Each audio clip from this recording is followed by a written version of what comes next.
శాంతి. ఈరోజు మురళి డేట్ 27/2024. బాబా చెప్తున్నారు, మధురమైన పిల్లలు మాయా రావణుడి సాంగత్యంలోకి వచ్చి మీరు భ్రమించటం మొదలుపెట్టారు. పవిత్రమైన మొక్కలు అపవిత్రంగా అయ్యాయి. ఇప్పుడు మళ్ళీ పవిత్రంగా అవ్వండి. ప్రశ్న: పిల్లలు ప్రతి ఒక్కరికి తమపై తమకు ఏ ఆశ్చర్యం కలుగుతుంది? తండ్రికి పిల్లల విషయంలో ఏ ఆశ్చర్యం కలుగుతుంది? జవాబు: పిల్లలకు ఏం ఆశ్చర్యం అనిపిస్తుంది అంటే, మేము ఎలా ఉండేవారము, ఎవరి పిల్లలుగా ఉండేవారము, ఎటువంటి తండ్రి వారసత్వం మాకు లభించింది, ఆ తండ్రినే మర్చిపోయామే. రావణుడు వచ్చాడు, ఎంతటి పొగమంచు వచ్చేసిందంటే ఇక దానితో రచయిత మరియు రచన అంతటిని మర్చిపోయాము.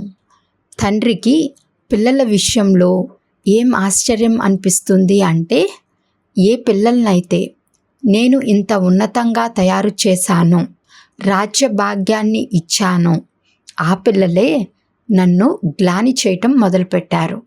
రావణుడి సాంగత్యంలోకి వచ్చి అంతా పోగొట్టుకున్నారు. ఓం శాంతి. ఏమి ఆలోచిస్తున్నారు? నెంబర్ వార్ పురుషార్థానుసారంగా ప్రతి ఒక్కరి జీవాత్మ ఇప్పుడు తనను చూసి తానే ఆశ్చర్యపోతోంది. మేము ఎలా ఉండేవారము, ఎవరి పిల్లలుగా ఉండేవారము? తప్పకుండా తండ్రి నుండి వారసత్వం లభించింది. మళ్ళీ ఎలా మేము మర్చిపోయాము? మనము సతోప్రధాన ప్రపంచంలో మొత్తం విశ్వానికి యజమానులుగా ఉండేవారము. చాలా సుఖంగా ఉండేవారము. ఆ తర్వాత మనము మెట్లు దిగాము.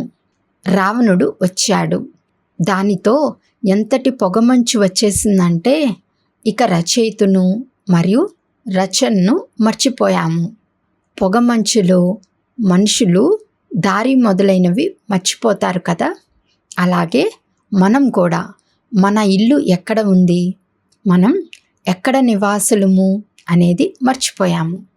ఇప్పుడు బాబా చూస్తున్నారు, నా పిల్లలు ఎవరికైతే నేను నేటికి 5,000 సంవత్సరాల క్రితం రాజ్య భాగ్యాన్ని ఇచ్చి వెళ్ళానో, ఎవరైతే ఎంతో ఆనందంలో సుఖంలో ఉండేవారు, వారు ఉన్న ఆ భూమిపై ఇప్పుడేమైపోయింది? ఎలా రావణుని రాజ్యంలోకి వచ్చేశారు? పరాయి రాజ్యంలోనైతే తప్పకుండా దుఃఖమే లభిస్తుంది. మీరు ఎంతగా భ్రమించారు? అంధవిశ్వాసంతో తండ్రిని వెతుకుతూ వచ్చారు. కానీ వారు ఎక్కడ లభించారు? ఎవరినైతే రాయా రెప్పల్లో వేసేశారో వారు ఎలా లభించగలరు? అర్థకల్పం మీరు భ్రమిస్తూ అలసిపోయారు. మీ అజ్ఞానం కారణంగానే రావణ రాజ్యంలో మీరు ఎంత దుఃఖాన్ని పొందారు. భారత్ భక్తి మార్గంలో ఎంత నిరుపేదగా అయింది. తండ్రి పిల్లల వైపుకు చూస్తే వీరు భక్తి మార్గంలో ఎంతగా భ్రమించారు అన్న ఆలోచన కలుగుతుంది. అర్థకల్పం భక్తి చేశారు. దేనికోసం? భగవంతుణ్ణి కలుసుకునేందుకు. భక్తి తర్వాతనే భగవంతుడు ఫలాన్ని ఇస్తారు. ఏమిస్తారు? అది ఎవరికీ తెలియదు. పూర్తిగా తెలివి తక్కువ వారిగా అయిపోయారు. ఈ విషయాలన్నీ బుద్ధిలోకి రావాలి. మనం ఎలా ఉండేవారము, మళ్ళీ ఎలా రాజ్యం చేసేవారము, మళ్ళీ ఎలా మెట్లు దిగుతూ రావణుని సంఖ్యలలో చిక్కుకుపోతూ వచ్చాము. అపారమైన దుఃఖాలు ఉండేవి. మొట్టమొదట మీరు అపారమైన సుఖంలో ఉండేవారు. మన రాజ్యంలో ఎంత సుఖం ఉండేది. మళ్ళీ పరాయి రాజ్యంలో ఎంత దుఃఖాన్ని పొందాము అని మనసులోకి రావాలి. ఆంగ్లేయుల రాజ్యంలో మేము దుఃఖాన్ని పొందాము అని వారు భావిస్తారు. ఇప్పుడు మీరు కూర్చున్నారు. మేము ఎవరము, ఎవరి సంతానము అన్న ఆలోచన లోపల రావాలి. తండ్రి మనకు మొత్తం విశ్వం యొక్క రాజ్యాన్ని ఇచ్చారు. మళ్ళీ మనం ఏ విధంగా ఈ రావణ రాజ్యంలో చిక్కుకుపోయాము, ఎన్ని దుఃఖాలను చూసాము, ఎన్ని అశుద్ధమైన పనులు చేశాము. సృష్టి రోజు రోజుకు కిందకు దిగజారుతూనే వచ్చింది. మనుషుల సంస్కారాలు రోజు రోజుకు వికారీగానే అవుతూ వచ్చాయి. కావున పిల్లలకు ఇవి స్మృతిలోకి రావాలి. తండ్రి చూస్తూ ఉంటారు, వీరు పవిత్రమైన మొక్కలుగా ఉండేవారు. ఎవరికైతే రాజ్యభాగ్యాన్ని ఇచ్చానో వారు మళ్ళీ నా కర్తవ్యాన్నే మర్చిపోయారు. ఇప్పుడు మీరు మళ్ళీ తమోప్రధానం నుండి సతోప్రధానంగా అవ్వాలనుకుంటే తండ్రినైన నన్ను స్మృతి చేయండి. అప్పుడు అన్ని పాపాలు అంతమైపోతాయి. కానీ స్మృతి కూడా చేయలేరు. బాబా, మేము మర్చిపోతున్నాము అని గడియ గడియ అంటారు. అరే, మీరు స్మృతి చేయకపోతే పాపాలు ఎలా అంతమవుతాయి? ఒకటేమో మీరు వికారాల్లో పడి పతితులుగా అయ్యారు. ఇంకొకటి తండ్రిని గ్లాని చేయటం మొదలుపెట్టారు. మాయా సాంగత్యంలో మీరు ఎంతగా దిగజారిపోయారంటే ఇక ఎవరైతే మిమ్మల్ని ఆకాశంలోకి ఎక్కించారో వారిని రాయా రెప్పల్లో పడేశారు. మాయ సాంగత్యంలో మీరు ఇటువంటి పనులు చేశారు. బుద్ధిలోకైతే రావాలి కదా, పూర్తిగా రాతి బుద్ధి కలవారిగా అయితే అవ్వకూడదు. నేను ఫస్ట్ క్లాస్ పాయింట్లను మీకు వినిపిస్తాను అని తండ్రి ప్రతిరోజు చెప్తూ ఉంటారు. బొంబాయిలో మీటింగ్ జరిగింది కదా, అక్కడ ఇలా చెప్పవచ్చు. తండ్రి చెప్తున్నారు, ఓ భారత్వాసులారా, మీకు నేను రాజ్య భాగ్యాన్ని ఇచ్చాను. దేవతలైన మీరు స్వర్గంలో ఉండేవారు. మళ్ళీ మీరు రావణ రాజ్యంలోకి ఎలా వచ్చారు? ఇది కూడా డ్రామాలోని పాత్ర. మీరు రచయిత మరియు రచనల ఆది మధ్యాంతాలను అర్థం చేసుకున్నట్లయితే ఉన్నత పదవిని పొందగలుగుతారు. మరియు నన్ను స్మృతి చేసినట్లయితే మీ వికర్మలు వినాశనమవుతాయి. ఇక్కడ అందరూ కూర్చునే ఉన్నా ఇంకొకరి బుద్ధి ఒక్కొక్క వైపుకు వెళ్తుంది. బుద్ధిలోకి రావాలి, మేము ఎక్కడ ఉండేవారము, ఇప్పుడు మేము పరాయి రాజ్యంలోకి వచ్చి పడ్డాము. కావున ఎంత దుఃఖితులుగా అయ్యాము. మేము శివాలయంలో చాలా సుఖంగా ఉండేవారము. ఇప్పుడు తండ్రి వైశ్యాలయం నుండి బయటకు తీయటానికి వచ్చారు. అయినా కానీ బయటకు రారు. తండ్రి అంటారు, మీరు శివాలయంలోకి వెళ్ళాక ఇక అక్కడ ఈ విషయము లభించదు. ఇక్కడి అశుద్ధమైన అన్నపానాదులు అక్కడ లభించవు. వీరు విశ్వాధిపతులుగా ఉండేవారు కదా, మరి వారేమయ్యారు? వీరు మళ్ళీ తమ రాజ్య భాగ్యాన్ని తీసుకుంటున్నారు. ఇది ఎంత సహజము. తండ్రి అర్థం చేయిస్తున్నారు, అందరూ సేవాదారులుగా అవ్వరు. నెంబర్ వారుగా 5000 సంవత్సరాల క్రితం చేసినట్లుగా రాజధానిని స్థాపన చేయాలి. సతోప్రధానంగా అవ్వాలి. ఇది తమోప్రధానమైన పాత ప్రపంచం అని తండ్రి అంటారు. ఇది ఖచ్చితంగా ఎప్పుడైతే పాత పడుతుందో అప్పుడే తండ్రి వస్తారు కదా. తండ్రి తప్ప దీనిని ఇంకెవ్వరూ అర్థం చేయించలేరు. భగవంతుడు ఈ రథం ద్వారా మనల్ని చదివిస్తున్నారు. ఇది గుర్తున్నా సరే బుద్ధిలో జ్ఞానం ఉంటుంది. ఆ తర్వాత ఇతరులకు తెలియజేసి మీ సమానంగా కూడా తయారు చేయాలి. తండ్రి అర్థం చేయిస్తున్నారు, ఇంతకు ముందైతే మీవి క్రిమినల్ క్యారెక్టర్స్ వలె ఉండేవి. అవి కష్టం మీద బాగుపడతాయి. కళ్ళు యొక్క వికారీతనం తొలగదు. ఒకటేమో కామం యొక్క వికారీతనం, అది కష్టం మీద తొలగుతుంది. దానితో పాటు 5 వికారాలు ఉన్నాయి. క్రోధం యొక్క వికారీతనం కూడా ఎంతగా ఉంది, ఉన్నట్లుండి భూతం వచ్చేస్తుంది. అది కూడా వికారీతనమే. నిర్వీకారి దృష్టి కలవారిగానైతే అవ్వలేదు. ఫలితం ఏమవుతుంది? 100 రెట్లు పాపం పెరిగిపోతుంది. గడియ గడియ క్రోధం చేస్తూ ఉంటారు. తండ్రి అర్థం చేస్తున్నారు, మీరు ఇప్పుడు రావణ రాజ్యంలోనైతే లేరు కదా, మీరైతే ఈశ్వరుని వద్ద కూర్చున్నారు. కావున ఈ వికారాల నుండి విముక్తులయ్యేందుకు ప్రతిజ్ఞ చేయాలి. తండ్రి అంటున్నారు, ఇప్పుడు నన్ను స్మృతి చేయండి, క్రోధం చేయకండి. పంచ వికారాలు మిమ్మల్ని అర్ధకల్పం కిందకు దిగజారుస్తూనే వచ్చాయి. అందరికన్నా ఉన్నతమైన వారిగా కూడా మీరే ఉండేవారు. అందరికన్నా ఎక్కువగా పడిపోయింది కూడా మీరే. ఈ 5 భూతాలు మిమ్మల్ని పడేశాయి. ఇప్పుడు శివాలయంలోకి వెళ్ళేందుకు ఈ వికారాలను తొలగించాలి. ఈ వైశాలయం నుండి మనసును తొలగిస్తూ ఉండండి. తండ్రిని స్మృతి చేసినట్లయితే అంతిమతిని బట్టి గతి ఏర్పడుతుంది. మీరు ఇంటికి చేరుకుంటారు. ఇంకెవ్వరూ ఈ దారిని తెలియచేయలేరు. భగవాను వాచ, నేను సర్వవ్యాపినని నేనెప్పుడు చెప్పలేదు. నేనైతే రాజయోగాన్ని నేర్పించాను మరియు మిమ్మల్ని విశ్వాధిపతులుగా తయారు చేస్తాను అని చెప్పాను. అక్కడైతే ఈ జ్ఞానం యొక్క అవసరమే ఉండదు. మనుషుల నుండి దేవతలుగా అయిపోతారు.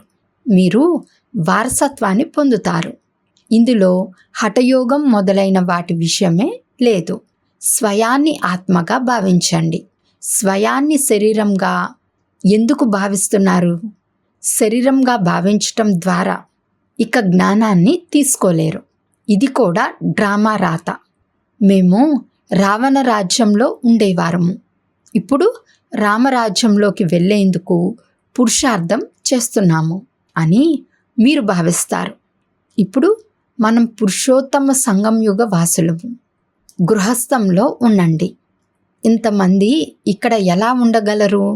బ్రాహ్మణులుగా అయ్యి అందరూ ఇక్కడ బ్రహ్మ వద్ద కూడా ఉండలేరు. మీ ఇళ్లల్లోనే ఉండాలి. మరియు బుద్ధి ద్వారా మేము శూద్రులము కాము, బ్రాహ్మణులము అని భావించాలి. బ్రాహ్మణులు పిలక ఎంత చిన్నది. కావున గృహస్థంలో ఉంటూ శరీర నిర్వహణ కొరకు వ్యాపారాలు మొదలైనవి చేసుకుంటూ కేవలం తండ్రిని స్మృతి చేయండి. మనం ఎలా ఉండేవారము? ఇప్పుడు మనం పరాయి రాజ్యంలో కూర్చున్నాము. మనం ఎంత దుఃఖితులుగా ఉండేవారము. ఇప్పుడు బాబా మనల్ని మళ్ళీ తీసుకువెళ్తారు. కావున గృహస్థ వ్యవహారంలో ఉంటూ ఆ అవస్థను తయారు చేసుకోవాలి. మొదట్లో ఎన్ని పెద్ద పెద్ద వృక్షాలు వచ్చాయి. అందులో కొన్ని ఉన్నాయి, మిగిలినవి వెళ్ళిపోయాయి. మేము మా రాజ్యంలో ఉండేవారము. ఇప్పుడు ఎక్కడకు వచ్చి పడ్డాము అని మీ బుద్ధిలో ఉంది. మళ్ళీ మన రాజ్యంలోకి వెళ్తాము. బాబా ఫలానా వారు చాలా బాగా రెగ్యులర్గా ఉండేవారు, ఇప్పుడు రావటం లేదు అని మీరు రాస్తారు. రావటం లేదు అంటే వికారాలలో పడిపోయారు. ఇక జ్ఞానధారణ జరగదు. ఉన్నతికి బదులుగా పడిపోతూ పడిపోతూ పైసాకు కొరగాని పదవిని పొందుతారు. రాజు ఎక్కడా, నీచి పదవి ఎక్కడా? సుఖమైతే అక్కడ ఉండనే ఉంటుంది.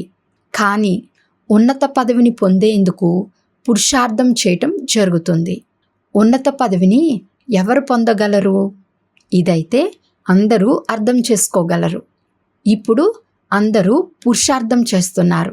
భోపాల్ యొక్క రాజు మహేంద్ర కూడా పురుషార్థం చేస్తున్నారు. ఆ రాజులైతే పైసాకు కొరగాని వారు. వీరైతే సూర్యవంశీ రాజధానిలోకి వెళ్ళనున్నారు. పురుషార్థం ఎలా ఉండాలంటే దాని ద్వారా విజయమాలలోకి వెళ్ళగలగాలి. తండ్రి పిల్లలకు అర్థం చేయిస్తున్నారు. మీ హృదయంలో చెక్ చేసుకుంటూ ఉండండి. నా కళ్ళు ఎక్కడా వికారీగా అవ్వటం లేదు కదా. ఒకవేళ అవి నిర్వీకారిగా అయినట్లయితే ఇంకేం కావాలి?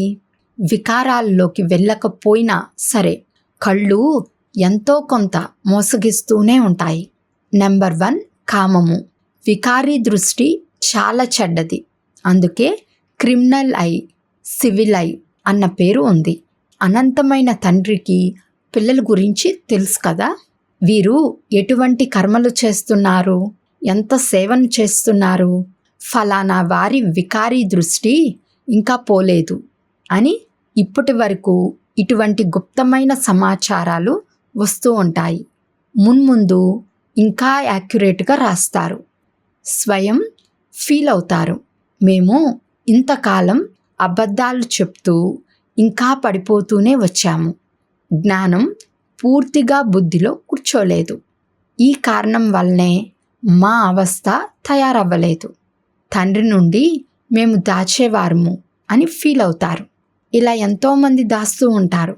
సజ్జన్ వద్ద పంచ వికారాల రోగాన్ని దాచకూడదు. మా బుద్ధి ఇటువైపుకు వెళ్తుంది, శివబాబా వైపుకు వెళ్ళటం లేదు అని నిజం చెప్పాలి. అలా చెప్పకపోతే అది వృద్ధి చెందుతూ ఉంటుంది. ఇప్పుడు తండ్రి అర్థం చేయిస్తున్నారు, పిల్లలు దేహీ అభిమానులుగా అవ్వండి, స్వయాన్ని ఆత్మగా భావించండి. ఆత్మలు పరస్పరం సోదరులు. మీరు పూజ్యులుగా ఉన్నప్పుడు ఎంత సుఖవంతులుగా ఉండేవారు. ఇప్పుడు మీరు పూజారులుగా దుఃఖితులుగా అయ్యారు. మీకు ఏమైంది? అందరూ ఏమంటారంటే ఈ గృహస్థ ఆశ్రమము పరంపరగా కొనసాగుతూ వచ్చింది. సీతారాములకు పిల్లలు లేరా ఏమిటి? కానీ అక్కడ పిల్లలు వికారాల ద్వారా జన్మించరు.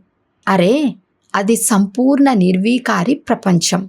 అక్కడ భ్రష్టాచారం ద్వారా జన్మ జరగదు. అక్కడ వికారాలు ఉండేవి కావు. అక్కడ ఈ రావణ రాజ్యమే ఉండదు. అది రామరాజ్యం. అక్కడకు రావణుడు ఎక్కడి నుండి వచ్చాడు? మనుషుల బుద్ధి పూర్తిగా నష్టంలోకి వెళ్ళిపోయింది. అలా ఎవరు చేశారు? నేను మిమ్మల్ని సతో ప్రధానంగా తయారు చేశాను. మీ నావను తీరానికి చేర్చాను. మళ్ళీ మిమ్మల్ని తమో ప్రధానంగా ఎవరు చేశారు? రావణుడు. ఇది కూడా మీరు మర్చిపోయారు. ఇదైతే పరంపరగా నడుస్తూ వస్తుంది అని అంటారు. అరే, పరంపర అన్నది కూడా ఎప్పటి నుండి? ఏదైనా లెక్క అయితే చెప్పండి. ఏమీ అర్థం చేసుకోరు. తండ్రి అర్థం చేయిస్తున్నారు, మీకు ఎంతటి రాజ్య భాగ్యాన్ని ఇచ్చి వెళ్ళాను. భారతవాసులైన మీరు చాలా సంతోషంగా ఉండేవారు. అప్పుడు ఇంకెవ్వరూ ఉండేవారు కారు. క్రిస్టియన్లు కూడా ప్యారడైజ్ ఉండేది అని అంటారు. దేవత చిత్రాలు కూడా ఉన్నాయి. వాటికన్నా పాత వస్తువు ఇంకేదీ లేదు. అతి పాతవారు ఈ లక్ష్మీనారాయణులు లేక వారి వస్తువులు. అందరికన్నా పాతవారు శ్రీకృష్ణుడు. అలాగే అందరికన్నా కొత్తవారు కూడా శ్రీకృష్ణుడే. పాతవారు అని ఎందుకంటారు? ఎందుకంటే అది గతించిపోయింది కదా. మీరే తెల్లగా ఉండేవారు, మళ్ళీ నల్లగా అయ్యారు. నల్లని కృష్ణుణ్ణి చూసి కూడా ఎంతో సంతోషిస్తారు. ఉయ్యాల్లో కూడా నల్లవాడిని ఊపుతారు. అతన్ని ఎప్పుడు తెల్లగా ఉండేవారో వారికేం తెలుసు? కృష్ణుణ్ణి ఎంతగా ప్రేమిస్తారు. మరి రాధ ఏం చేశారు? తండ్రి అంటున్నారు, మీరు ఇక్కడ సత్యమైన వారి సాంగత్యంలో కూర్చున్నారు. బయటకు చెడు సాంగత్యంలోకి వెళ్ళటంతో మళ్ళీ మర్చిపోతారు. మాయ చాలా ప్రబలమైనది. ఏనుగును మొసలి మింగేస్తుంది. ఇప్పటికి ఇప్పుడు వెళ్ళిపోయేవారు కూడా ఉన్నారు. కొద్దిగా తమ అహంకారం వచ్చినా ఇంకా సర్వనాశనం చేసుకుంటారు. అనంతమైన తండ్రి అయితే అర్థం చేయిస్తూనే ఉంటారు. ఇందులో బాధపడకూడదు. బాబా ఇలా ఎందుకన్నారు? మా పరువు పోయింది అని అనుకోకూడదు. అరే, పరువైతే రావణ రాజ్యంలోనే పోయింది కదా. దేహాభిమానంలోకి రావటం వలన స్వయాన్ని స్వయమే నష్టపరుచుకుంటూ ఉంటారు. పదవి భ్రష్టమైపోతుంది. క్రోధము, లోభము కూడా అశుద్ధ దృష్టియే. కళ్ళతో ఏదైనా వస్తువును చూసినప్పుడే లోభం కలుగుతుంది.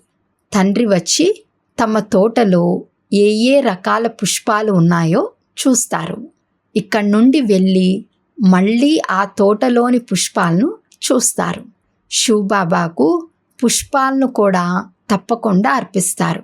వారు నిరాకారుడు, చైతన్య పుష్పం.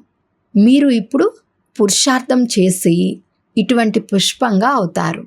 బాబా అంటారు, మధురాతి మధురమైన పిల్లలు, ఏదైతే గతించిందో దాన్ని డ్రామాగా భావించండి. దాని గురించి ఆలోచించకండి. ఎంతగా కష్టపడతాము, కానీ ఏమీ జరగటం లేదు, ఎవరు నిలవటం లేదు అని అంటారు. అరే, ప్రజలు కూడా కావాలి కదా. కొద్దిగా విన్నా వారు ప్రజలుగా అయిపోతారు. ప్రజలైతే చాలామంది తయారవనున్నారు. జ్ఞానం ఎప్పుడు వినాశనం అవ్వదు. వీరు శివబాబా అని ఒక్కసారి విన్నా చాలు ప్రజల్లోకి వచ్చేస్తారు. మేము ఏ రాజ్యంలోనైతే ఉండేవారము దానిని ఇప్పుడు మళ్ళీ పొందుతున్నాము అన్న స్మృతి మీకు లోపల ఉండాలి. దానికోసం పూర్తి పురుషార్థం చేయాలి. పూర్తిగా యాక్యురేట్ సేవ జరుగుతోంది. అచ్చా, మధురాతి మధురమైన సికిలదే పిల్లలకు మాతా పిత బాప్దాదాల ప్రియ స్మృతులు మరియు గుడ్ మార్నింగ్. ఆత్మీక పిల్లలకు ఆత్మీక తండ్రి నమస్తే. ఆత్మీక తండ్రికి ఆత్మీక పిల్లల యొక్క ప్రియ స్మృతులు మరియు నమస్తే నమస్తే నమస్తే.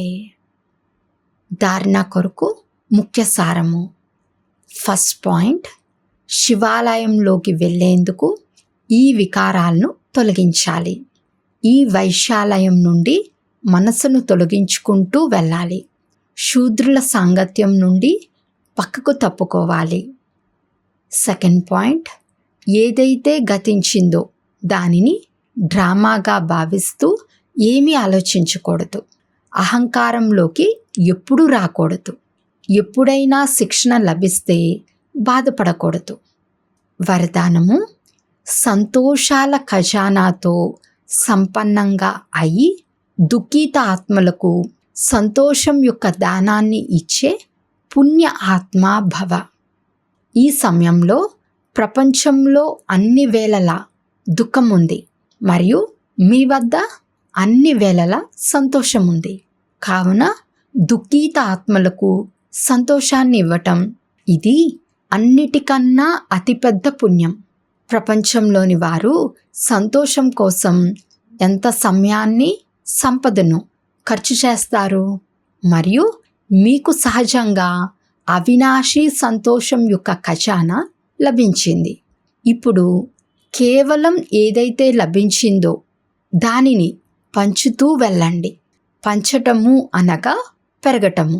మీ సంబంధంలోకి ఎవరు వచ్చినా వారు ఏం అనుభవం చేయాలి అంటే వీరికి ఏదో శ్రేష్ఠ ప్రాప్తి లభించింది, అందుకే వీరికి సంతోషం ఉంది అని.